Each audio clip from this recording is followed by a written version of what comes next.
Hi, and welcome back to our reading of A Boy Called Bat.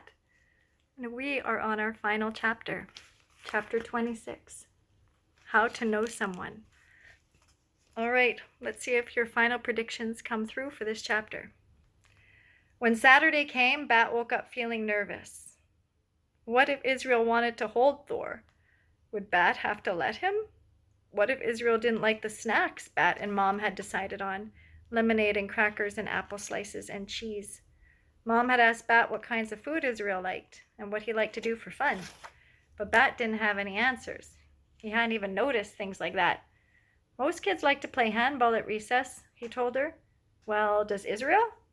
Bat didn't know, but Mom said that was okay because they didn't have a handball anyway. Maybe you boys could plant some of the seedlings, she suggested. Mom had little plastic pots of herbs growing in the sunny kitchen window. Now that it was getting warm, it was time to put them in the garden in the backyard. I don't know if Israel likes to plant things, Bat said. Most kids like to dig in the dirt, Mom said. So when Israel and his dad arrived at 11:30, the first thing that Bat said when he answered the door was, "Do you like to garden?" Israel shrugged. "I guess," he said. "Bat," said Mom behind him, "invite them inside." He was blocking the doorway, Bat realized. He stepped back and said, "Come in." "Thanks," said Israel. His dad said, "Thanks so much for inviting Israel over." "Well, thanks for bringing him," said Mom. "I'm Valerie." "Tom," said Israel's dad. They shook hands. Then he said, "I'm just going to run a few errands. Can I pick him up at 2 o'clock? After Israel's dad left, Bat said, "We have apples and cheese and crackers and lemonade, and Mom says we can plant the seedlings in the garden, and I guess if you want, you can see my room." "Actually," said Israel, "I was hoping to meet the skunk." "Oh," said Bat, "okay." Thor was in his enclosure. He was getting big enough to walk now, but he still wasn't steady on his feet. He seemed to know that when Bat opened the enclosure door, it was something to be excited about because he woke up and started scooting around. "He's tiny," Israel said. Bat scooped up Thor and held him close. Thor could see now, but not very well. Skunks didn't have very good eyesight. "He's way bigger than he was," Bat said, "and he's got fur. When he was first born, he was almost bald, and he couldn't open his eyes or walk or anything." "Can I hold him?"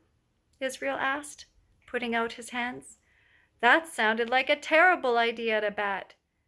"Have you ever held a baby skunk before?" "No," said Israel. "I don't know," said Bat. "You might drop him." "I could sit on the floor," Israel said, "and you could hand him to me." Bat wanted to say no, but Mom said, "Bat, honey, you'd never held a skunk kit either before a few weeks ago. You've never dropped Thor." "I don't know," Bat said again. "Would you promise to be careful?" "Yes," said Israel. "I promise." Bat wanted to be sure that Israel was taking this seriously, that he understood how important this was, being careful with Thor. So he looked straight into Israel's eyes. Maybe he could see something in there, like Mom said, something that would let him know it would be okay to trust Israel. Israel's eyes were light green. They were framed by thick black eyelashes. Their pupils were round and black, just like everybody's pupils. Bat wanted to see something in Israel's eyes, but all he saw were eyes. Then he looked at Israel's hands, the way they were cupped together to form a safe little nest. He saw how Israel had overlapped his palms, so there was no way Thor could slip between them. Bat didn't know much about eyes, but he knew about hands. Mom's hands so strong and sure when handling animals. Lawrence's hands, enormous but gentle anyway.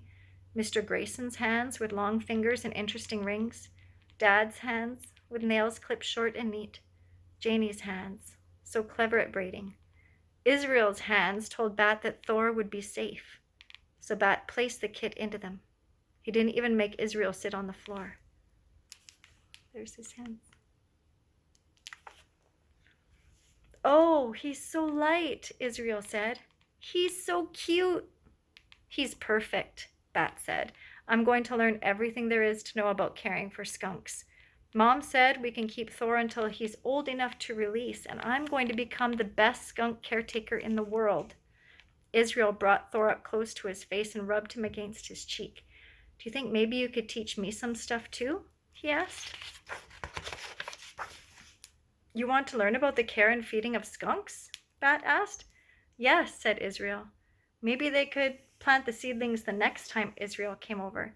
Maybe today they could talk about skunks and research skunks and watch YouTube videos about skunks. Okay, said Bat.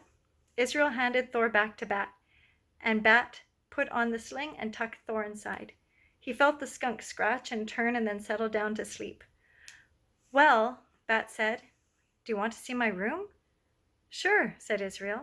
So Bat led the way through their little house, down the hall and into his room. He opened the door. After you, he said to Israel. Before he followed Israel into the room, Bat turned to see Mom standing by the skunk enclosure. She was smiling, and she lifted her hand in a little wave. She looked happy, and Bat felt happy, really, really happy. He had a warm, sleepy skunk kit in a pouch around his neck, and he had a boy, maybe even a friend, visiting his room, waiting to research skunks with him. Bat didn't know how things would turn out with Thor, and he didn't know how things would turn out with Israel either. But right now, Bat felt as happy as he'd ever felt in his life. He waved back to his mom and felt his face stretch into a smile just as wide as hers. And then, with Thor tucked safely into his pouch, Bat went into his room to hang out with his friend. All right, that's the end of the chapter. Now I want you to think.